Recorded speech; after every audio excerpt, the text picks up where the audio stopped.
quiera, Ok, Marita. septiembre 24. Palabras de vida, no de condena. Nos juzguen y no serán juzgados. No condenen y no serán condenados. Lucas 6:37. La razón por la que a veces asumimos que tenemos el derecho de condenar a otros es que es atractivo para nuestra naturaleza pecaminosa. Si somos honestos, en cuanto adquirimos una nueva posición de liderazgo o de autoridad, ya sea grande o pequeña, es increíble cuán rápido nos enfrentamos con la tentación de condenar en lugar de mostrar misericordia. Debemos recordar que no estamos calificados para condenar. ¿Por qué? Porque no podemos leer el corazón del otro. No podemos evaluar con la exactitud las motivaciones de los demás. Solo Dios puede decir, yo soy el que escudriña las mentes y los corazones y le daré a cada uno según sus obras. Apocalipsis 2:23. Ya que tú y yo no somos Dios, no debemos condenar. Una de las maneras en que ignoramos el mandamiento de Jesús aquí fácilmente y con frecuencia es con nuestra lengua. Pronunciamos condenación cuando decimos cosas que lastiman la reputación de alguien. En círculos cristianos a veces tenemos hasta maneras astutas para hacer que nuestras calumnias suenen como peticiones de oración o como preocupaciones genuinas. Pero la verdad es que la mayoría de las veces nos encanta decir, ¿escuchaste sobre ella? ¿Sabías esto de él? ¿Sabes qué hizo eso? ¿Por qué hizo eso? El espíritu del fariseo, condenar a otros para presentarnos a nosotros mismos, es una mejor luz en comparación. Está vívido y coleando entre los creyentes. Por lo tanto, debemos ser especialmente cuidadosos con la manera en que usamos nuestras palabras. En lugar de utilizar nuestra boca para condenar, debemos pedirle al Espíritu Santo que nos dé la capacidad de hablar palabras de vida. Antes de abrir nuestra boca debemos seguir el consejo de la misionera Amy Carmichael y preguntar, ¿lo que va a decir es amable? ¿Lo que voy a decir es amable? ¿Es verdadero? ¿Es necesario? La escritura es absolutamente clara a este punto. De hecho, el libro de Proverbios nos enseña que la boca del necio es su ruina y sus labios una trampa para su alma, porque el de espíritu leal oculta las cosas. Proverbios 18:7, 11:13. En Jesús tenemos un Salvador cuya sangre nos limpia del pecado de las palabras sin cuidado y de todo comentario condenatorio.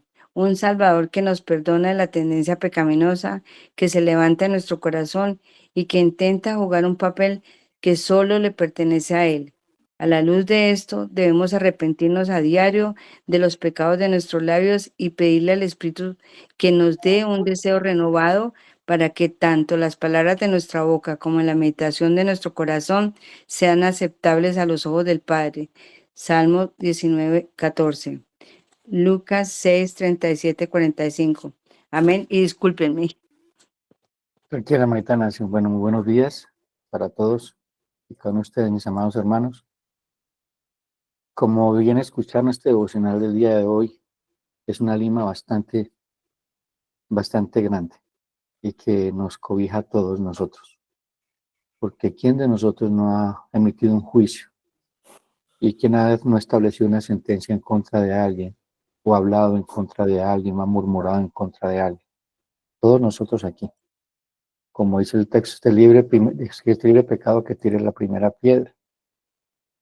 Y muy triste que eso pase en nuestra vida porque no debería pasar. Luego de la escritura vamos a poder ver cuál es el mandato que nos da el Señor Jesucristo y por qué nos da ese mandato. Que nuestras palabras sean de vida, no de condena. En Lucas capítulo 6, 37 al 38, el Señor Jesucristo está hablando en el Sermón del Monte y dice así: no juzguéis y no seréis juzgados. No condenéis y no seréis condenados. Perdonad y seréis perdonados. Dad y se os dará medida buena, apretada, remecida y rebosada. Darán en vuestro regazo, porque con la misma medida con que medís, os volverán a medir. Entonces, hemos venido estudiando en el Sermón del Monte, en los diferentes devocionales que hemos venido estudiando en el inicio de esta semana, podemos encontrar que el tema principal del Sermón del Monte es como un discípulo, como decir que un verdadero creyente debe vivir y seguir a Cristo. En el capítulo 5 vimos que el Señor describe cómo debe ser la actitud y el corazón de un creyente.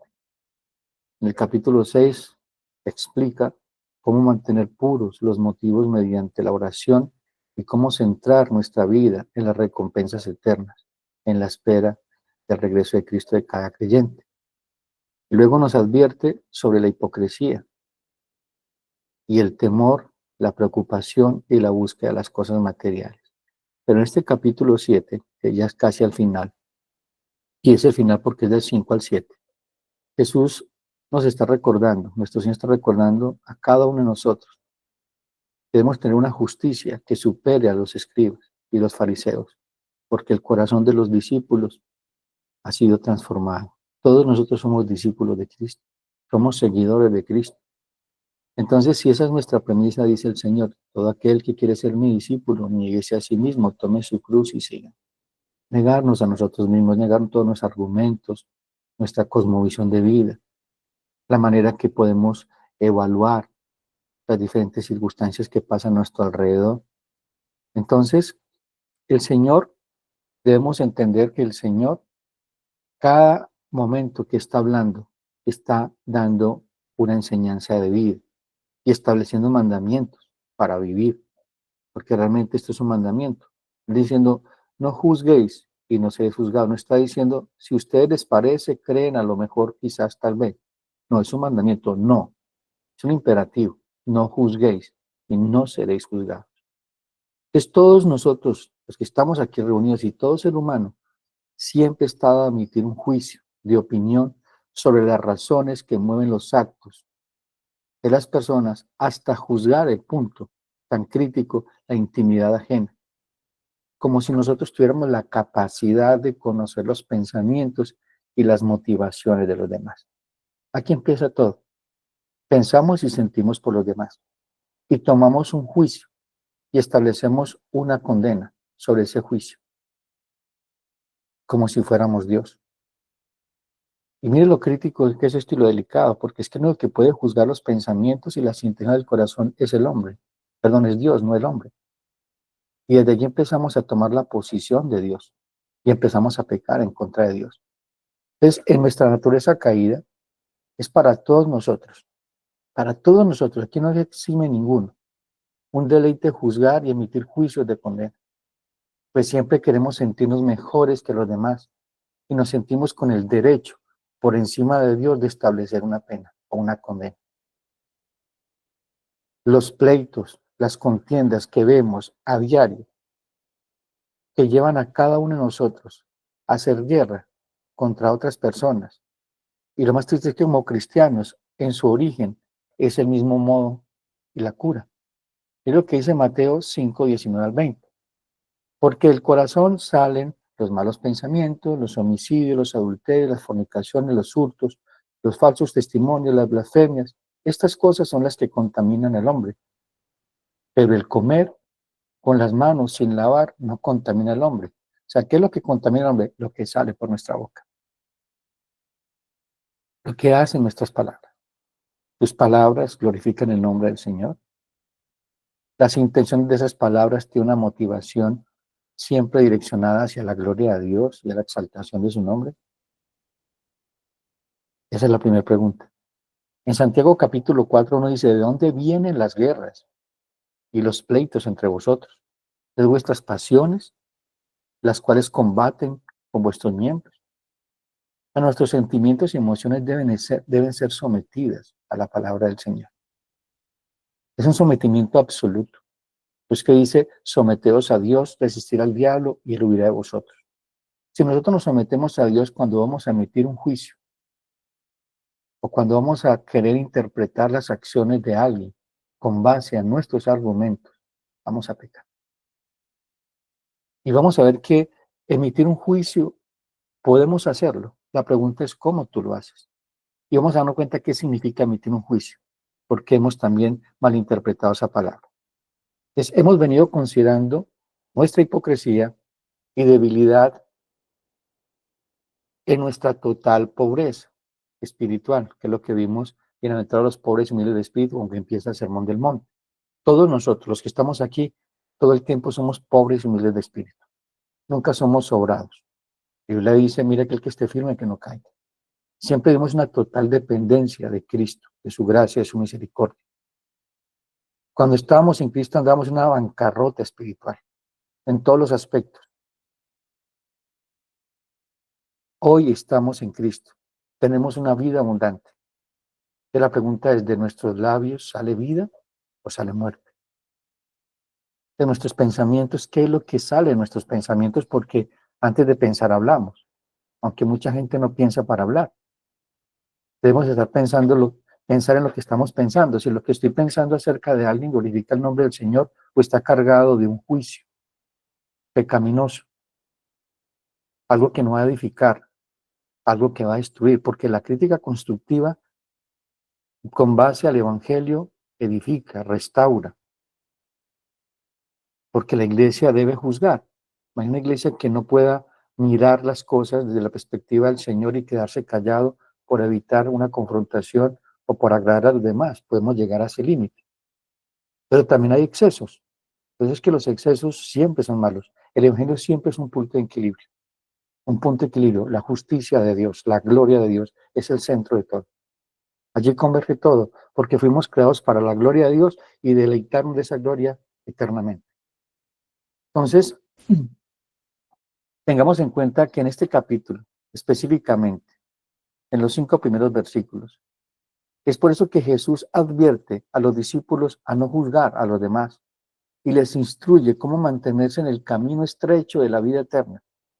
A Cristo le preocupan las predisposiciones que destruirán el amor de los discípulos y los dividirán en sus corazones.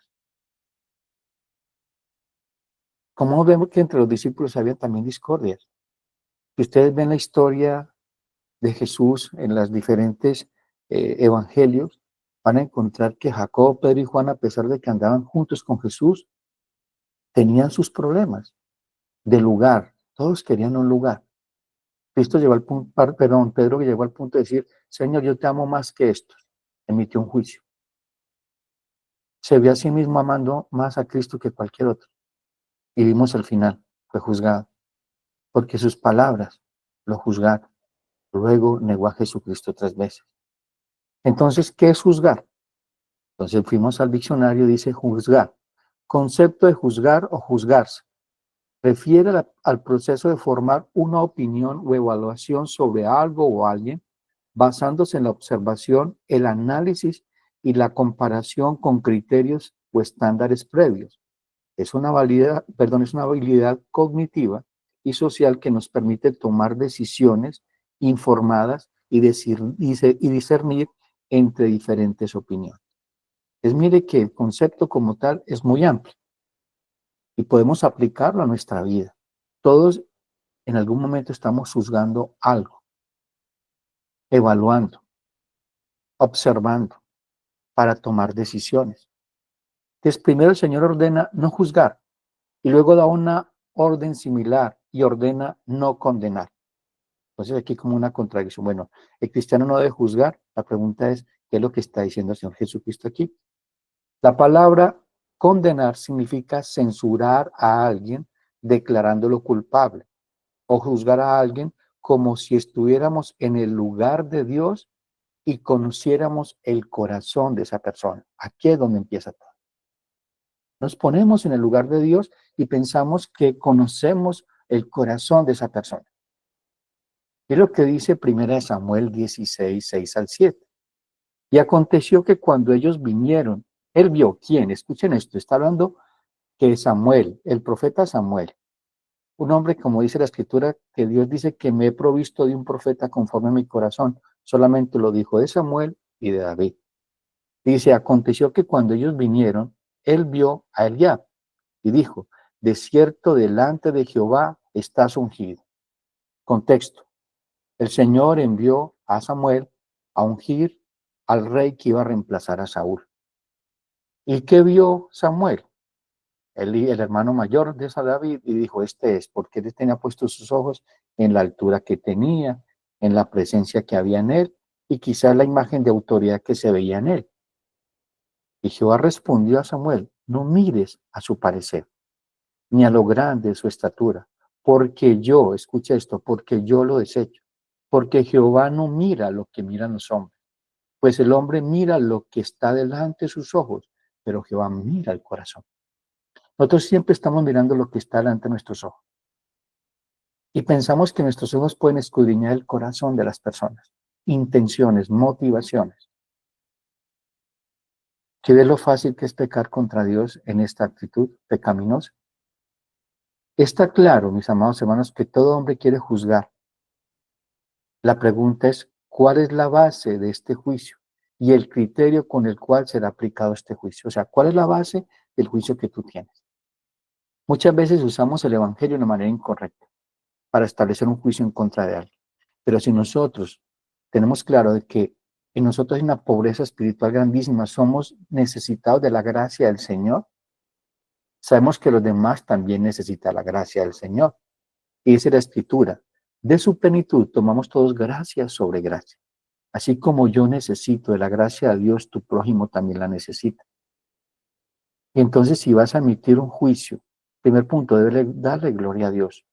Segundo, que ese juicio que tú estás emitiendo tenga una base bíblica y que sea fuertemente sólida. Que esa base bíblica lleve a esta persona con respecto a lo que tú le vas a decir, a restaurar, a exhortarlo. La palabra exhortar significa poner una palabra, un pensamiento correcto en la mente de alguien para que tome decisiones correctas. ¿Sí? Entonces tiene mucha importancia el poder interpretar correctamente esta afirmación respecto al juzgar.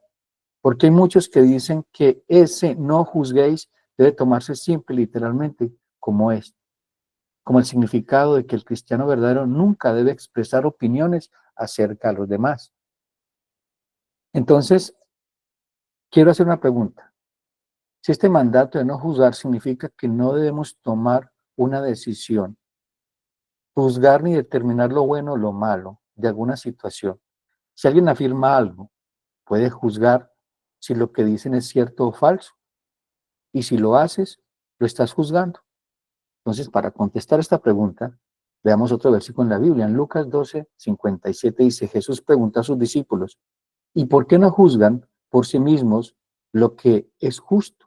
En otras palabras, la pregunta, ¿por qué no juzgan lo bueno? Obviamente, el que quiere que juzguen entre el bien y el mal. Nosotros podemos discernir entre el bien y el mal. La pregunta es, cuando tú estás discerniendo entre el bien y el mal, ¿estás dando gloria a Dios o quieres robarle la gloria a Dios? ¿Cuál es la motivación tuya para emitir este juicio? ¿Y con qué propósito estás discerniendo esto que estás viendo? ¿Y a dónde está apuntando? Es lo que dice Mateo 7:6. No deis lo santo a los perros, ni echéis vuestras perlas delante de los cerdos, no sea que las pisoteen y se vuelvan y os despedacen. ¿Cómo puedo discernir yo el momento en que lo que voy a hacer, que el Señor dice, ya no le expliques más el Evangelio, no le prediques más el Evangelio? ¿Cómo va a poder discernir si no estamos en el Espíritu? Pues eso es que el cristiano nacido de nuevo es guiado por el Espíritu de Dios. No vamos a ser guiados por nuestras emociones y pasiones porque vamos a pecar contra Dios. Aunque usemos la palabra del Señor de una manera verdadera, es decir, usando el Evangelio, no para la gloria de Dios, sino para justificar nuestras pasiones, nuestras emociones o nuestros argumentos. Podemos llegar a ese punto. Entonces la pregunta es, ¿cómo podremos identificar si no es por medio del Evangelio? Es lo fundamental de cualquier palabra o concepto que emitamos sobre alguien o sobre algo. Debe estar bajo el sometimiento del Evangelio, pues si no es así será pecado, por más justo que parezca ante nuestros ojos. O sea, por más justo que parezca. El Señor Jesucristo enseñó a los líderes religiosos que estaban condenando, dice, no juzguen por la apariencia, sino juzguen con juicio justo. Lo dice en Juan 7:24. En Lucas 16:15, el Señor mira a los fariseos y les dice, vosotros sois los que os justificáis a vosotros mismos delante de los hombres, mas Dios conoce vuestros corazones, porque lo que los hombres tienen por sublime delante de Dios es abominación. O sea, lo que usted cree que es justo, perfecto, delante de tus ojos, si no le da gloria a Dios, si no exalta el nombre de Dios, si no tiene un propósito de edificar y mantener la unidad, es decir, alimentar la unidad del cuerpo de Cristo, es abominación delante del Señor. Entonces, detrás de un juicio sin ningún argumento bíblico, llega la condena. Y es allí donde el Señor Jesús está haciendo énfasis a una orden, un mandamiento. No juzguéis a los demás y no seréis juzgados. Este mandamiento, mis amados hermanos, hace énfasis en un espíritu crítico y de censura. En el Sermón del Monte, nuestro Señor tuvo a los fariseos presentes casi siempre y les dijo a los suyos que se cuidaran mucho de no llegar a ser como los fariseos en su modo de ver la ley y en su modo de vivir la palabra del Señor y la interpretación mala que ellos tenían de la ley. Ellos eran exhibicionistas, eran jactanciosos al dar limosna, eran exhibicionistas al orar en las esquinas y en el anchar sus filacterias. Las filacterias eran unos flecos unas borlas que colgaban de los lados de sus mantos, y entre más largas, pues más santos eran. Y proclamaban que ayunaban y que eran mejores que los demás. A veces llegamos a ese punto. Y generalmente cuando nosotros estamos emitiendo un juicio acerca de la vida de alguien, y hablando de la perspectiva cristiana, es que nos sentimos mejores que los demás. Incluso nos sentimos mejores que Dios en emitir un concepto, un juicio en contra de esa persona. ¿Dónde lo vemos? En Lucas 18. Hallemos a Lucas 18, el Señor Jesucristo enseñando, versículo 9 al 14. Dice, a unos que confiaban en sí mismos como justos y menospreciaban a los otros. Y es el punto donde llegamos a menospreciar a los otros. Dijo también estas palabras. Dos hombres subieron al templo a orar. Uno era fariseo, el otro publicano. El fariseo puesto en pie oraba consigo mismo de esta manera. Dios, te doy gracias porque no soy como los otros hombres, ladrones, injustos, adúlteros, mire, emitiendo ya un juicio, ladrones, injustos, adúlteros, ni aun como este publicano. Ayuno 2 veces a la semana, doy diezmo de todo lo que gano. Mas el publicano, estando lejos, no quería ni aun alzar los ojos al cielo, sino que se golpeaba el pecho diciendo, Dios, sé propicio a mí, pecador. Mire que el fariseo no está mirando al publicano, él se está mirando a sí mismo. Él está mirando la vida que tiene en su ojo, que más adelante vamos a estudiar ese tema en otro devocional. Él está mirando esa viga tan grande que hay en su ojo. Está viendo que el único que puede quitar esa viga es Dios. Y dice el Señor, os digo que éste descendió a su casa justificado antes que el otro. Porque cualquiera que se enaltece será humillado y el que se humilla será enaltecido. Mire, aquí llega el juicio. El que se enaltece será humillado. El que se humilla será enaltecido. Con la misma medida que están midiendo serás medido. Este hombre se sentía que estaba justo delante de Dios, que todo su juicio, o sea, él mismo se está dando juicio para sí mismo. Está diciendo, estoy bien delante de Dios, y resulta que estaba mal. Entonces, ¿qué es este espíritu de condena? Está en un espíritu de los que hablamos cuando estábamos en la época carismática, que reprendía espíritu de adulterio, de fornicación. No. Es una actitud lo que está dando aquí. ¿Qué es este espíritu que condena? Es el espíritu orgulloso de su propia rectitud. El yo está siempre presente en la raíz del mismo. Y es siempre una manifestación de la autojustificación, un sentido de superioridad, un sentido de que nosotros andamos bien mientras los otros están mal. Qué triste, pero allí llegamos. Y aquí no se salva ninguno de los que estamos aquí, incluyendo.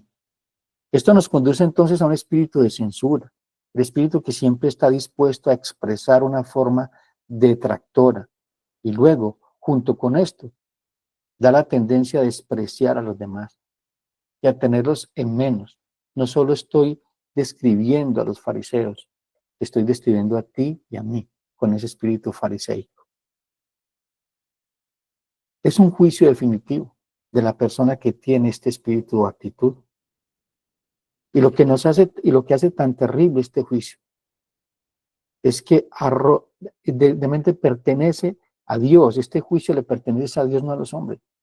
Nosotros estamos destruyendo a alguien con las palabras que decimos, sabiendo que no vienen de parte de Dios. Viene de un hombre que quiere ser Dios o una mujer que quiere ser Dios en lo que está diciendo en contra de alguien o de algo que la persona está haciendo. ¿Cuáles son las motivaciones cuando tú le hablas a alguien con respecto a lo que está haciendo incorrecto o correcto? Que te vean que eres mejor que ella o que él. Entonces recordemos, cuando nuestro Señor envió a los mensajeros, ¿se acuerda que Jesús envió a los discípulos de dos en dos a diferentes pueblos a predicar? Aquí encontramos una historia de Jacobo y Juan, que eran hermanos llamados los hijos de trueno. Y dice que ellos llegaron a diferentes pueblos, llegaron a Samaria, para que se preparan para su llegada. Y al no recibirlos, Santiago y Juan, al enterarse dijeron, Señor, ¿quieres que mandemos que descienda fuego del cielo como lo hizo Elías y los consuma? Ellos querían destruir a estos samaritanos, pero nuestro Señor se volvió a ellos y les censuró diciendo, vosotros no sabéis de qué espíritu sois, porque el Hijo del Hombre no ha venido a perder las almas de los hombres, sino para salvarlas. Estos hombres fueron culpables de formar o emitir un juicio definitivo acerca de estas personas y proponer su destrucción. Eso es lo que hacen nuestras palabras, el juicio, y establecer una censura frente a alguien. El afán de juzgar a los demás es la expresión del orgullo personal de quien juzga. Cuando alguien pone sus propias normas ante las de Dios, está pretendiendo ocupar el lugar de Dios, convirtiéndose en un juez verdugo que establece un juicio, perdiendo de vista la justicia y el derecho que Dios tiene de hacerlo. Solo Dios tiene el derecho de juzgar. Solo el derecho de Dios lo tiene. Y mire que en la historia de José, un hombre que sufrió demasiado por sus hermanos, por todo lo que vivió, al final de la historia, José nos da una gran lección. Tenía todo poder y autoridad en ese momento en la tierra de condenar a sus hermanos. Incluso tenía argumentos verdaderos para juzgar a sus hermanos y emitir un juicio. Se ha muerto su padre. Los hermanos sabían de que José podía vengarse de ellos. Porque cuando tú tomas un juicio a priori, pasando por encima de Dios, es venganza. Dios dice, mía la venganza, yo pagaré. El mismo Señor Jesucristo en Primera de Pedro dice que Él entregaba a quien que podía juzgar justamente su causa. En Génesis 50, 17 al 20 dice, así diréis a José, te ruego que perdones ahora la maldad de tus hermanos y su pecado, porque mal te trataron, por tanto, ahora te rogamos que perdones la maldad de los siervos del Dios de tu Padre. Y José lloró mientras hablaba. Vinieron también sus hermanos y se postraron delante de él y dijeron, henos aquí por siervos tuyos. Y le respondió José, y escuchen esto, no temas, ¿acaso estoy yo en lugar de Dios? Mira el concepto que tenía José acerca de Dios y acerca de la maldad de sus hermanos y lo que había pasado en su vida. Él tenía una cosmovisión correcta. Todo estaba sentado en Dios, en la soberanía de Dios, en la autoridad de Dios. Dice, ¿acaso yo estoy en lugar de Dios? Cuando tú emites un juicio, una condena, estás poniéndote en lugar de Dios y es bastante pecaminoso.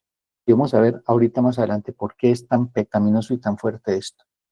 Vosotros pensasteis mal contra mí, mas Dios lo encaminó a bien para hacer lo que vemos hoy, para mantener con vida a mucho pueblo. José podía juzgarlo, podía establecer una pena contra ellos, pero no lo hizo. ¿Por qué? Porque entregó eso a Dios, a quien le correspondía juzgar y medir los corazones de ellos. ¿Y cómo se sentía en ese momento si realmente eran corazones contritos y humillados? ¿O había miedo en contra de José? El Señor está prohibiendo con este mandamiento, mis amados hermanos, emitir juicios condenatorios sobre las intenciones que motivan las acciones. Pues es algo que Dios solamente puede hacerlo. Dios es el que mide y pesa nuestros corazones. Pablo enseña que al juzgar a un hermano sin conocimiento de causa, condenando a otro, se convierte en una murmuración al hablar desprestigiando al hermano. Santiago 11 al 12 dice, hermanos, no murmuréis los unos de los otros. El que murmura el hermano y juzga a su hermano, murmura de la ley y juzga a la ley. Pero si tú juzgas a la ley, no eres hacedor de la ley, sino juez. Uno solo es el dador de la ley, que puede salvar y perder. Pero tú, ¿quién eres para que juzgues a otro? La pregunta ahora es, ¿quién eres tú? ¿Quién soy yo para juzgar a otro? ¿Quiénes somos nosotros? Si somos tan pecadores como los demás. Si estás viendo pecar a tu hermano en algo, sabes que en algún momento tú también pecaste en lo mismo, o puedes estar pecando en lo mismo y no te has quitado la viga de tu ojo para poder ayudar a tu hermano. En Romanos capítulo 14, del 1 al 4 dice, recibid al débil en la fe, pero no para contender sobre sus opiniones. Aquí llega un punto muy importante. Podemos conocer mucha doctrina, mis hermanos, mucha teología. Llega un hermano débil en la fe, ¿qué tienes que hacer con él? Ser cuidador de tu hermano y cuidar el corazón de tu hermano, no juzgándolo, sino exhortándolo, animándolo desde el Evangelio. Único propósito, la gloria de Dios y la edificación del cuerpo de Cristo en la vida de esa persona. Porque uno cree que se ha de comer de todo, otro que es débil, come legumbres. Y el que come, no menosprecia al que no come. Y el que no come, no juzgue al que no come, porque Dios le ha recibido. ¿Tú quién eres que juzgas al criado ajeno?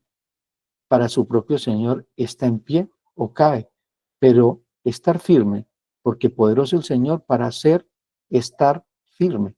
Mis amados, nosotros como presbiterianos reformados, y yo espero que aquí no haya ninguno de esos, de que porque somos reformados, estamos emitiendo juicios en contra de personas que están en otra denominación.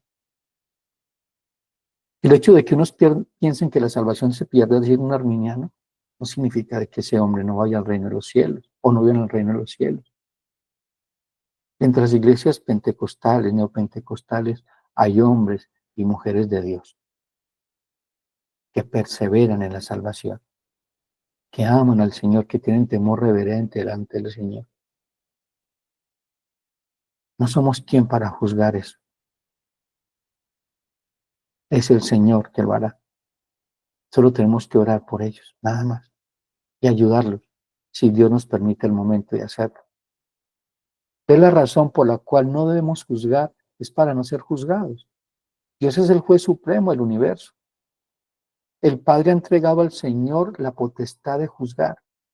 Y cuando tomamos este derecho, escuchen esto que es muy importante.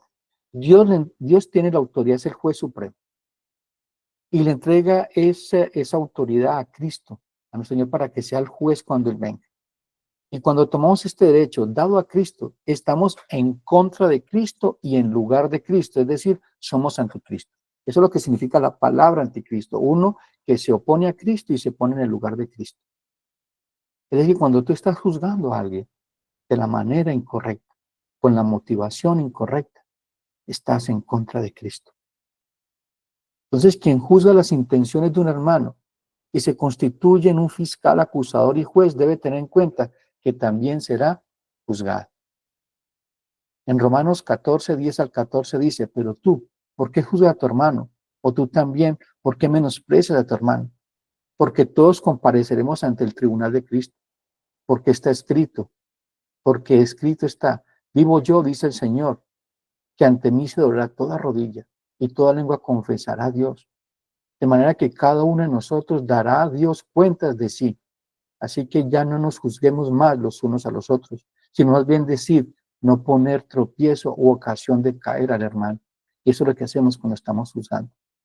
O tomando un concepto equivocado acerca de alguien, porque tú no puedes mirar el corazón de esa persona. Tú no puedes hacerlo, ninguno de los que está aquí. Pero tú muchas veces nos ponemos como si fuéramos el Espíritu Santo. Luego dice, con la medida que midas serás medido. Quizás muchos de los que estaban escuchando en ese momento las palabras del Señor Jesucristo pensaban de que sus juicios ligeros y sentencias anticipadas no tendrían consecuencias en sus vidas. Debemos entender que la proyección de estas palabras, lo que está diciendo el Señor Jesucristo, apunta al juicio futuro. Todo creyente será puesto delante de Dios y serán revelados los secretos y sus intenciones. Dice Romanos 2:16. En el día en que Dios juzgará por Jesucristo los secretos de los hombres conforme a mi evangelio, conforme a lo que dice la palabra del Señor, no lo que yo pienso, lo que yo me imagino, lo que creo, no es lo que dice el evangelio y que le da gloria a Dios. En 2 Corintios 5:10 dice, porque es necesario que todos nosotros comparecemos ante el tribunal de Cristo, para que cada uno reciba según lo que haya hecho mientras estaba en el cuerpo, sea bueno o sea malo. El que juzga a otro queda sin excusa a causa de su propia condición. Escuchen esto, el que juzga a otro queda sin excusa a causa de su propia condición. ¿Recuerdan a David cuando emite un juicio? Cuando el profeta Natán llega a él y le cuenta la historia a la ovejita. Dice, en 2 Samuel 12, del 2 al 7, Jehová envió a Natán a David, viniendo a él le dijo, habían dos hombres en una ciudad, el uno rico y otro pobre. El rico tenía numerosas ovejas y vacas, pero el pobre no tenía más que una sola corderita, que la había comprado y criado, y que había crecido con él y sus hijos juntamente, comiendo de su bocado y bebiendo de su vaso y durmiendo en su seno, y la tenía como una hija. Y vino uno de camino al hombre rico, y éste no quiso tomar de sus ovejas y de sus vacas para guisar para el caminante que había venido a él, sino que tomó la oveja de aquel hombre pobre, la preparó para aquel que había venido a él. Entonces se encendió el furor de David en gran manera contra aquel hombre y dijo a Natán, vive Jehová, que el que tal hizo es digno de muerte y debe pagar la cordera con 4 tantos porque hizo tal cosa y no tuvo misericordia. Entonces dijo Natán a David, tú eres aquel hombre. Qué fuerte, ¿no? A nosotros nos gusta gritar y juzgar los pecados de otros, los de nosotros. Aquí David estableció un juicio y fue juzgado con el mismo juicio. El Señor le dijo, Dios le dijo, la espada no se levantará de tu casa, no morirás. Se ha remitido tu pecado. Tú, Dios, misericordia de él. Tú tienes misericordia cuando estás estableciendo un juicio en contra de alguien. Mira aquel que esté firme, que no caiga. David había juzgado y fue juzgado. Dios pondrá en evidencia toda hipocresía de la conducta íntima de quien juzga las intenciones. Tanto el ofensor como el ofendido estarán delante de Dios. Y con esto termino. 1 Corintios 4, 3 al 5. Yo muy poco tengo que ser juzgado por vosotros, por tribunal humano, ni aun yo me juzgo a mí mismo, porque aunque de nada tengo mala conciencia, no por eso soy justificado, pero el que me juzga es el Señor. Así que no juzguéis nada antes de tiempo, hasta que venga el Señor, el cual aclarará también lo oculto de las tinieblas y manifestará las intenciones de los corazones, y entonces cada uno recibirá su alabanza de Dios. Mis hermanos, este tema de hoy, ruego al Señor que se quede grabado en nuestros corazones, porque esa es nuestra actitud constantemente, de estar estableciendo un juicio en contra de alguien y estableciendo una condena. Vamos a orar.